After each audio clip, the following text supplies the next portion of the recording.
Gospel of Matthew, chapter 24. Welcome back to Bible Breakdowns Daily. Matthew chapter 24 begins quietly, but what Jesus says here will echo through history. As he leaves the temple, his disciples point out the massive stones and beautiful buildings. To them, the temple feels permanent, untouchable, eternal. Jesus stops them. He says, "Do you see all these things? Truly I tell you, not one stone here will be left on another. Everyone will be thrown down." The words shock them. Later, Jesus sits on the Mount of Olives overlooking Jerusalem. Away from the crowds, the disciples come to him privately and ask three questions wrapped into one. When will this happen? What will be the sign of your coming?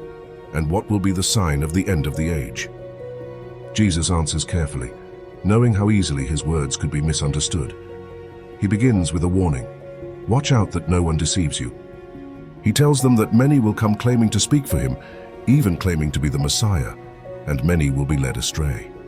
There will be wars and rumors of wars, but they are not to panic. These things must happen, but the end is still to come. Nation will rise against nation, kingdom against kingdom. There will be famines and earthquakes in various places. Jesus calls these things the beginning of birth pains, signs that something greater is coming, but not the end itself. Then Jesus turns to what his followers will face. They will be handed over, persecuted, and even killed. They will be hated because of his name. Many will fall away, betray one another, and false prophets will rise, deceiving many. Because wickedness increases, the love of many will grow cold. But Jesus gives a promise: the one who stands firm to the end will be saved. And he says that the gospel of the kingdom will be preached in the whole world as a testimony to all nations, and then the end will come. Jesus then speaks of a specific moment tied to prophecy. He refers to the abomination that causes desolation, spoken of by the prophet Daniel, standing in the holy place. He urges those who see it to flee quickly. There will be great distress, unequaled from the beginning of the world. The suffering will be severe, but for the sake of the elect, those days will be shortened. Again, Jesus warns them not to be deceived. People will claim the Messiah has appeared here or there, but Jesus says not to believe it. His return will not be hidden or secret. It will be unmistakable, like lightning flashing across the sky from east to west.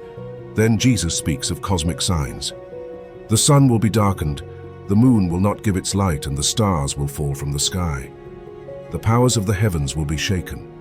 At that time, the sign of the Son of Man will appear in the sky, and all nations will mourn.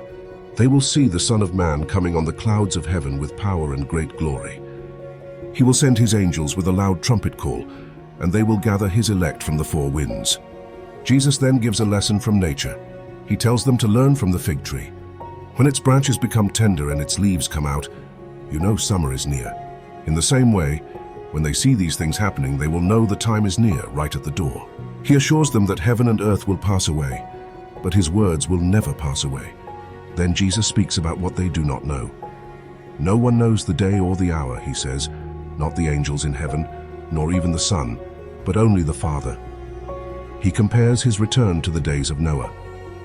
People were eating, drinking, marrying, and living life as usual, right up until the flood came and swept them away. That is how it will be at the coming of the Son of Man. Two men will be in the field, one will be taken and the other left. Two women will be grinding grain, one will be taken and the other left. Jesus urges them to stay awake, because they do not know on what day their Lord will come. He ends with a warning and a promise. A faithful servant watches and works, doing what the master assigned, and is rewarded when the master returns. But a wicked servant grows careless, abuses others, and assumes there is still plenty of time.